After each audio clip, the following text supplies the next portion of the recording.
అన్నదాత సుఖీభవ. అన్నదాత సుఖీభవ.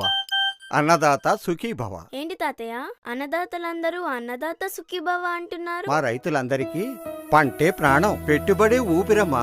అందుకే ఎన్నికల్లో ఇచ్చిన సూపర్ 6 హామీల్లో భాగంగా అన్నదాత సుఖీభవ పథకానికి శ్రీకారం చుట్టారు మన ముఖ్యమంత్రి చంద్రబాబు నాయుడు గారు. ఈ పథకం కింద పెట్టుబడి సాయంగా మొదటి విడతగా 7,000 రూపాయలు మా రైతుల ఖాతాల్లో జమ చేశారమ్మా. అదే మెసేజ్ మా రైతులందరికీ వచ్చింది, నాకు వచ్చింది. అందుకే అన్నదాత సుఖీభవ. అన్నదాత సుఖీభవ పీఎం కిసాన్ పథకం ద్వారా ప్రతి రైతన్నకు ఏడాదికి 20,000 రూపాయల మద్దతు అందిస్తుంది కూటమి ప్రభుత్వం. తొలి విడతగా రాష్ట్ర వ్యాప్తంగా 46 లక్షల మందికి పైగా రైతుల ఖాతాల్లో ఒక్కొక్కరికి 7,000 రూపాయలు నేరుగా జమ చేశారు. అన్నదాత సుఖీభవతో ఇక ప్రతి రైతన్నకు డబుల్ సంక్షేమం, రెట్టింపు సంతోషం.